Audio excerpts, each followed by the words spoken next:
Today I'm going to be talking a little bit about the decision abyss. So show of hands, raise your hand if you know what the decision abyss is.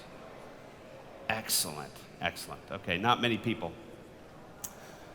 So the decision abyss is a term that I use to describe what's going on at companies between three very different functions. Between engineering and product design, between supply chain and all things supply chain planning, and between procurement, specifically sourcing. And this decision abyss is paralyzing companies from making better informed decisions. This abyss happens because each of these respected functions has tools and processes and germane knowledge that's developed over time by which they run their own business. And they run their own way, and they use tools like engineers use PLM and CAD systems. Procurement, of course, we have sourcing, source to contract, workflows like that. And supply chain, all things supply chain planning, doing forecasting, replenishment. It's its own language. So this decision abyss exists, and we see it broadly, from a 50 billion euro manufacturing company to a $200 million manufacturing company all over the globe. Now, why this matters to all of us is the decision abyss is causing us real pain. It's a thing that you can name and causes us real pain. And so what happens is we end up like sharks in a shark tank with each other. What happens is we end up perpetuating bad business behavior, like siloed data that one team uses that another team doesn't have access to. Siloed applications, bespoke ways of doing things that don't take into account others inside of our organization and these other functions, that we're all aligned on the same goal, but we're not sharing information, we don't collaborate, and we don't communicate. And this is driven further and further into the decision abyss. So that's the decision abyss. The good news is there's a way out. There's a way out that I call decision intelligence. So companies like LevaData, we use decision intelligence to broadly bring together data and drive better decision making and decision support into these functions. Now recently, I had this idea of decision intelligence. We went to the market, we conducted a study with a third-party firm, and we spent months interviewing and polling global procurement leaders around the world. 44% of the people we engaged with were here in Europe. 17% were based in North America, and the other third were spread between Asia Pacific, the Middle East, and Africa. So it's a good representation of global procurement leaders. And here's what we learned. We learned that the top companies embrace decision intelligence and are leading with decision intelligence to engage those outside of procurement, outside in supply chain and in engineering and product design. They use that engagement to drive efficiency and to just be better stewards inside of their company. So it was an overwhelmingly positive affirmation, I would say, of what I believe, which is through decision intelligence, greater things happen, more people get together, better decisions are actually made. Things like third-party risk, things like visibility and awareness, bubbled to the top across all of these leaders. At the end today, I'll show you a little link. You can go and download the free report, and it's the real free for those of you that were at my breakfast briefing. It's actually free. So, decision intelligence is the way forward. Now, decision intelligence doesn't just happen. It's hard. This is actually really hard work. That's why many of us are here. This is why we've had a lot of really great discussions so far this week and have more today. But I would say that to get on this journey of decision intelligence, you have to start. You have to get started, if I were to give 2 words of advice. And going down this road, it's like building a bridge over the decision abyss. You have to start one block at a time, one crane at a time, one day at a time. In the pursuit of decision intelligence, you will start to see this decision abyss go away. It'll start to lift. You'll begin to engage others, particularly in engineering and in supply chain, and you'll start driving better decision making and actually being an even greater asset to your organization. So I'm really fired up about what decision intelligence can do and the journey that we've taken some customers on. Now, one of the best examples of using decision intelligence, and we're gonna talk about it here in a minute, is what happened at Dyson and the Dyson story. We all know Dyson. Show of hands, who does not know who Dyson is? Yeah, no hands went up that time either. So everyone knows who Dyson is. And I'd like to bring up to the stage and have her elaborate a bit on their decision intelligence journey at Dyson that was led by the Chief Supply Chain Officer, Michelle Shi. So let's give her a warm round of applause, please. Thank you, Keith. Well, afternoon, everybody. Like what Keith talked about, the triangle. I want to start with the triangle, the engineering, the procurement, and the supply chain. I am going to make a t-shirt that's called Mind the Triangle. And we'll make sure next time we've got free t-shirts as well, so we're probably going to get more people back if we have the t-shirt. But why mind the triangle? I think Keith is right. You can't make a decision when everybody wants a different decision. If you think about engineering, what the engineers want, they want technology. They want somebody to work with. They want speed. What does procurement want? We're looking at cost. We're looking at partnerships. And what does supply chain want? They want resilience. So everybody is thinking about a different decision outcome when they're talking about decision. So how do we even get to a decision when everybody wants something different? So that's why I call mind the triangle, because we really need to know how to actually mind the gap in the middle. How do you achieve a true North Star of what that decision everybody's looking for from a company perspective before you even go and make a decision? So this is where I think everybody experienced that in the last couple of years. The pandemic was difficult, especially for people who worked in procurement, in supply chain. It was a difficult 2.5 years, 3 years. The best way I've described the last 3 years was asking people to read the newspaper. All you have to do is to open the newspaper. Something on that front page is going to be related to what's going to happen in procurement and also in supply chain.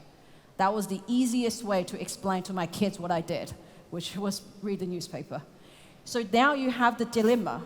You've already got the gap between the triangle in a company already to make a decision. And then you have all the dynamics, all the external challenges and factors that is highlighted on the first front page of the newspaper every single day. So how do you actually make a decision when you have both come into play? Like Gunther talked about, not making a decision is the worry. We have to make a decision. But that is not easy. So to Keith's point, it is like a Shark Tank. Where do you go? Who's going to eat who today? So it's so important to take a step back, and really to be able to align that gap in the triangle, because you can align internally a lot better than you can predict what the dynamics and also the world events that might occur. Start inside, really understand between the triangle, how do you get engineering, procurement, and supply chain to all have a common decision, common outcome that you all want to get to. And of course, that has to be aligned to your company's strategy as well. Start to join the dots. I think way too often we all work in our own silos, let it be procurement, supply chain, or product engineering. We have to come together to join the dots. What is that outcome, that joint outcome we all want internally? And then you have the bandwidth to really think about the dynamics that are happening outside, where you have a lot less control of. And this is where the intelligence bit comes in.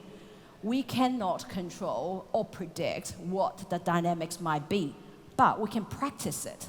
And that's where the data intelligence really comes into play. When you have the data intelligence, when you have the aligned outcome you want to get out of your decision, you can practice the what-ifs. And that is something the practitioners in supply chain do a lot of. They practice what if the demand goes up, what would I do? And what if something happens to the demand, what would I do with inventory? So it's not new. And it's been practiced adjacently in supply chain for many years already. But in procurement, that is something the procurement practitioners have to do a lot more of, which is understanding what is happening, what might be happening, and start to build scenarios. Start to say, okay, if crude oil is going to go up, what would I do? And what would be the trigger points way before to know what might go up, what might not go up. So the intelligence into the commodity that you're working on has to go way ahead before the event actually happens. What are the lead indicators that can give you a sense you need to be ready to prepare your scenario already and get things moving? So they're the things with data, we're already able to do that. But it might be easy to say that, and I'm sure Keith and a lot of the providers for intelligence, software, data, and etc. don't want to hear what I'm going to say. It's great to have data. It's fantastic to have a system that you can analyze the data and give you insights. But you're not going to go anywhere if your people's mindset is still stuck on Excel. And that is a reality, and it's no different in Dyson. We still have a group of people that love Excel, and they're not digital natives, and they're so used to their way of looking at data. So you can have the Ferrari in the software, you can have the best data ever, but if your commodity managers just refuse to look at it, you're not going to go anywhere. You're not going to be able to use the data intelligence to sense what's going to happen. Of course, they're not going to build what-if scenarios to predict and to sense and to be able to be prepared. So that journey of change, that journey of letting people understand the power of data and how that could help them in their everyday work, and how that could help them to make better decisions, help them to be able to think ahead of the pack. And that's not an easy journey. I think anyone who's gone through a large transformation in their organization would know it's not easy. But it starts with leadership. It starts with me. I think Keith would know I was the top user for many months in LevaData because I loved looking at the trends. I loved looking at the insights to be able then to my commodity manager to say, are you looking at the opportunities? As a leader, I have to start the transformation. I have to set the example of how the data is going to help us, how the intelligence, how the sensing, how the what-ifs scenarios going to help us. Only when I started to use it, everybody realized they cannot have the meeting or the conversation without me if they haven't even bothered to log in. So it starts with the leader, and also we need to help the team go through the gap as well. Everybody needs to help the team to mind the gap, because you will get pulled, or your team will get pulled all directions. And how do they then stay true to the true north and use the data to make sensible decisions and also to convince others as well? So we need to help them. We also need to hold their hands, go through the adoption stages as well. It's not easy. And also for whoever thinks that you come to this conference, you go talk to some vendors there, get their solutions, and tomorrow the world will be a new place. I'm just gonna say that ain't gonna happen. I'm just gonna put it out there. There is no silver bullet that's gonna take you from zero to hero. It's just not there. And this is where you need to go through the steps. You need to understand what decisions as a company you want to get out of it. You need to get the data, make sure you have the very boring things called master data cleaned up to be able to get the insights. Then you need to also bring everybody on that journey to really slowly, step by step, by starting to look at the data first, then look at the insights, join the dots for them, link certain events that you can find on the newspaper that's well known to the data they're looking at, to the insights they're looking at, help them join the dots, help them to look at what decision making looks like, what a good decision, what a proactive decision looks like. As people practice that, over time, they will love it, and they will get on the journey and be there. But the expectation has to be clear, especially the leaders here. It's not gonna be overnight. It's gonna take years before you get there. So patience, tenacity, and that continual coaching with your team is absolutely needed to build that bridge. Otherwise, you're just gonna have pillars. You can have the best pillar on the bridge, but it ain't gonna get you where you want to be. So that is also something that is quite close to my heart as well, is how do you coach people? How do you give them knowledge? If you're in procurement, how do you gain knowledge in supply chain?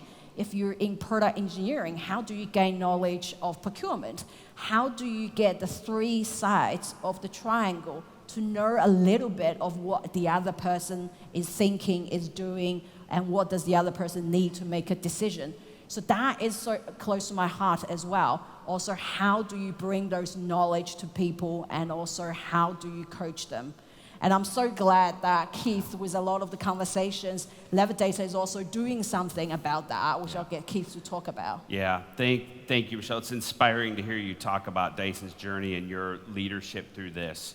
And like so many of us here that have been in procurement for a long time, we play a Darwinian sport. Like, make no mistake about it. We're solving for price and quality and availability and lead times, things that matter to our stakeholders. We play a Darwinian sport. You can make a wrong decision. You can make a bad decision. You also can make better decisions with decision intelligence. And the journey that Dyson has been on it is an incredible one, and so I just really hats off. You touched a little bit on the people side, because, you know, I run a software company, we're software people, but ultimately people use the software. So I'm very passionate about the notion of giving back, and there are two ways that I wanted to highlight of what we're giving back that touch on kind of some points that you said. The first is, some of you may or may not recall, but in April of this year, we announced to the world we're gonna do a $1 billion part challenge. Prospects, non-paying customers could submit parts to us, and we would find total aggregated part savings. And we were going to try to, we had a wild aspirational number, we're going to try to find $1 billion of savings in the system, in the global system of procurement around direct materials. I'm pleased to report we're almost there. We're not there yet. As data people, we track this, and so we're only at 92%, but we're almost there. We're almost at $1 billion of savings. We're going to be there in about 3 weeks, give or take a couple of days. And why this is significant is because what Michelle was alluding to is this need for the next generation of leaders in my mind. We can't just idly sit by and wait for the next generation of leaders to get it and to embrace it. For people that are coming into software and services and supply chain and engineering and procurement, we have to develop and make them the kind of leaders that'll carry on in much better ways than some of the ways that are perpetuated at our companies. So we are actually establishing an organization called Women in Supply Excellence, WISE. We're going to donate some money to that, and we're going to host educational content to try to generate interest in supply chain and educate the world for the next generation of supply leaders. So more to come on that. We won't be asking for money, but we'll be asking for people to help create videos and content, so more to come on that to help generate education with the next generation. Lastly, there's a specific microsite if you'd like to learn more, if you'd like any of the, like to learn more on anything that we've talked about. It's at LevaData.com/DPW. Please go check it out. It's a microsite dedicated to all of you, either here in person or online. With that, Michelle, thank you for being my guest today. Yeah, well, thank you. Mind the gap. Mind the gap. Yep. Thank you.